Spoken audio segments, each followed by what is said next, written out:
welcome to our first ever how-to video.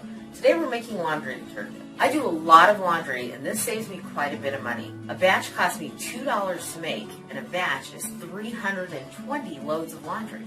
That comes out to be less than 1 cent per load. That savings really adds up. But the other thing is it doesn't have all the perfumes and dyes that the commercial products have. So it's a lot less irritating on people's skin as well as the environment. Now that we know what we're making, let's go get our materials.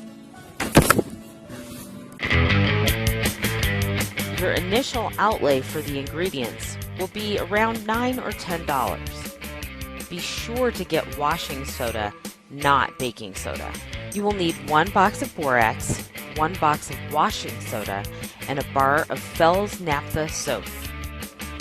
Don't worry, the boxes of borax and soda will make several batches. To be exact, 5 batches per box of soda and 20 batches per box for the borax. So the next few times you make this, you'll only have to buy another bar of soap. The equipment that you'll need is a 5-gallon bucket with a lid. You will need measuring cups and a funnel. You do need a cheese grater to grate up the soap that you are going to melt in your pan. I use just any old cheese grater because again it's soap, it'll wash off. So right away what you do, you're going to grate up the entire bar of Fels Naphtha soap.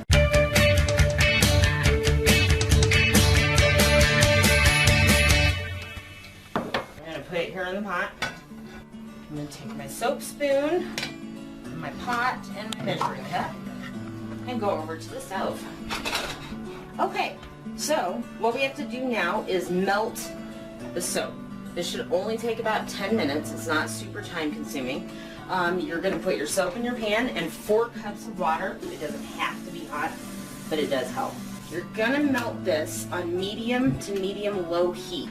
I usually start at medium and then turn down as it starts to get hotter. It is very important if you put it on high heat, you will scorch the mixture instead of melting it. So, medium to medium-low heat, you do want to stir while it melts. And we're going to melt this until it's completely smooth and there's no flakes or chunks. Again, it should only take about 10 minutes.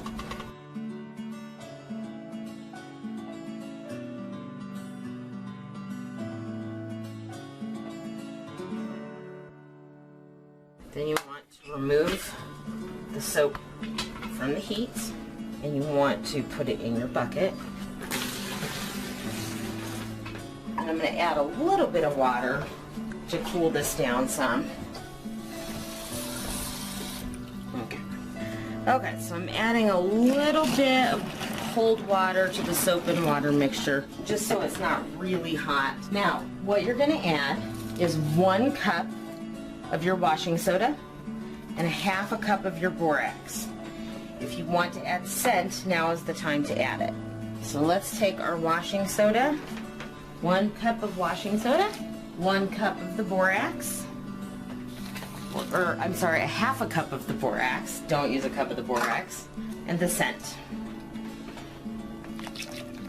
Now you will take your soap spoon and stir this until the borax and the washing soda are all dissolved.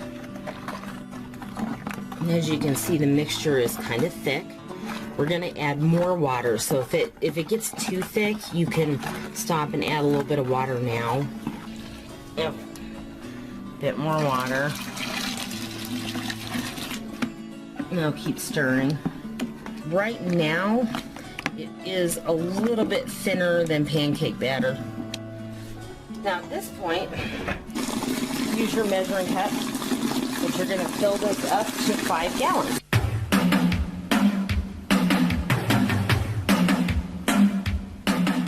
I'm just going to kind of mix it up. Okay, so what we're going to do now is cover this up and let it sit for a little while, let the foam go down, letting it cool off. I'll be putting a little bit more water in it, and then we'll finish up making the soap.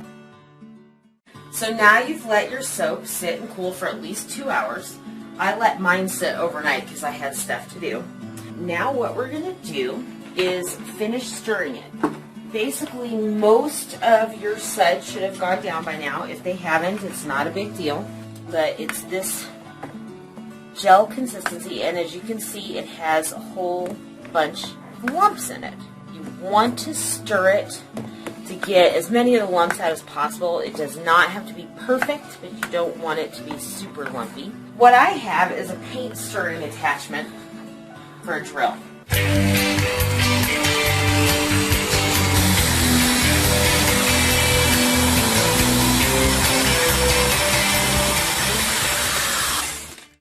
Okay, so once you have most of your lumps out, if it's a little lumpy, it's still okay, but you want to get most of your lumps out. At this point, I'm finished. I like to just keep a 5-gallon bucket in my laundry room, and then whenever I do laundry, I scoop out a 1/4 cup per load and straight out of the bucket, and I don't have to do anything further. If having a 5-gallon bucket in your laundry room does not appeal to you, or perhaps you have small children or animals and it would be unsafe, then all you need to do is use your gallon containers in your funnel, and you can fill up your containers and store it out of reach of children, or hide it away if you don't want your bucket to show. You're good to go.